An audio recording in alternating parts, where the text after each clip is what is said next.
Good morning, everybody. I'm getting out here today before the sun hits because it's so much easier to see the details in the flowers since we're actually starting to have some. It's June 2nd, so everything's been in the ground 1 month. The pots, which I will actually show you today, have been in the ground for probably 3 weeks. So sorry for the video on that earlier, but it's all good. We're here now. So you can see our lamium here in the front is really doing such a good job growing. It's also flowering, which you can kind of see right there. Isn't that so sweet? So that is coming along beautifully. A couple things have changed. There were a couple things not thriving and a couple things that maybe weren't handling water properly. So this is one of those areas. It was actually probably vacant in the previous video, but this is a lantana that blooms yellow. It's going to be a really sweet addition. These are yellow profusion zinnias kind of wrapping around the white phlox, which you can see is starting to get its first little set of blooms. Those are proficient bloomers, so that's really going to just go to town here soon. The agastache is getting so tall and it's budding up and going to start blooming soon, so that's so exciting. These little yellow zinnias, these will become quite big bushy plants, so all of this is really going to fill in and look a bit cottagey, which was what I was going for. The salvias right here and right over there, those are starting to have their calyx come out with their beautiful purple blooms. This is what are you? This is an imperial blue verbena. It has just filled in like crazy. It's a little late to bloom, and these are kind of, this one right here in front of us is what it looks like right before it blooms, and then that's a kind of a faded. But this should be a matte of color once it really kicks into high gear. The hostas, oh my gosh. Can you guys even believe? Look at this. These hostas have just gone crazy. So gorgeous. We have white zinnias, profusion zinnias that I added in right around here that's kind of surrounding and ringing the echinacea, which is taking its time, but he's a little bit of a later bloomer, bit midsummer, so I shouldn't be expecting too much more from him. This one here was added in. He's doing okay. Not my favorite, but we shall see. We're going to give him some time. These lantana, they have really started to bush out a bit, and they are just profusely blooming. I cannot wait until these all like join forces and just are a beautiful swoop of this multicolor. Have you ever seen anything so pretty? I freaking love it. This is a really good picture of a bloom on the lamium. So then we have the three Veronica here, here, and here. They're getting ready to do their thing. Those will eventually have purple spires popping out of them. And then, goodness gracious, these Shasta daisies, especially this one here, have really decided to pop up. They've had to compete for sun with these hostas. So they've got great size. They're budding up and getting ready to go crazy as well. And then our hollyhock, just cruising along.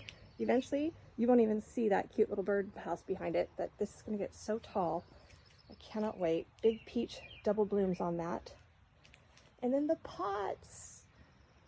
I picked up this triple topiary tree, which is just gorgeous, and I ringed it with these double petunias.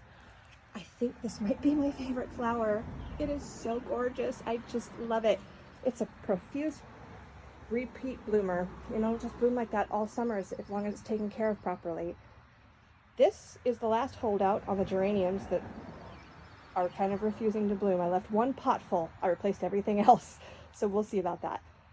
This is a cat's meow nepeta, and it has just gone crazy. I planted this 3 weeks ago, and it was this tall with not one bloom, and it has just exploded. So this is going to go ahead and bloom out, and then I will shear it back by about half, and it will push an entirely new set of growth before the summer's over, which is kind of cool. We have a salvia, and this is, oh, look at this. This is the plant I've been rehabbing, the one I accidentally pruned a big chunk out of. This is just a gorgeous plant, and it's getting ready to do some blooming as well. It was the last to break dormancy though, and it really had me thinking it wasn't going to survive. Then this is Lady's Mantle. I am so in love with this leaf shape, you guys. It's unlike anything I've ever seen, and it's gonna have the most beautiful yellow flowers. Never grown that before. It's a new to me plant. Super exciting. So then I think we've seen Mr. Moonface and his little planting. He's kind of cute. And if we come over here, oh, I'll dip right in here real quick. I have never tried to grow a vine before. This is Clematis. And these are all actually old faded blooms. The newer ones are quite vibrant like this, but the idea is that it's gonna grow up this trellis, and then I can train it to kind of ring around the top of the potting shed, which I just think will look so gorgeous. I have a standard petunia here, which is gonna just absolutely go crazy if I let it. Repeat planting of Lamium here and here, and some new geraniums. They have to catch up a little bit, but they just got added recently, but they'll all fill in nice and big. But it was a repeat planting of the Lamium to kind of tie the two into a bit of a cohesive look. Then we have more of that double petunia, which I just loved. And this daisy is, oh, so sweet. This thing will be huge. Eventually, I'll probably end up doing some swaps because this will get about 36 inches big. So it eventually is just gonna go. It needs to be a little bit more on its own, but absolutely love it. Okay. We have this cute little mini Supertunia that I've planted. A little mini nasturtium, which is super sweet. These are an edible flower. Every part of this plant is actually edible. I won't be eating it, but I thought that was kind of a cool feature. We have our mosquito repellent, aka lemongrass here. Because this is, here, let me pan up. This is our little seating area, and we love to be out here at night. We have twinkle lights in the trees. It's quite sweet. But as we all know, mosquitoes are a pain in the ass. So we have 2 pots of mosquito repellent right here. So this is going to actually grow up quite large, quite bushy. It'll be kind of a pretty accent back here, but it's also going to serve a nice purpose of keeping us mosquito free.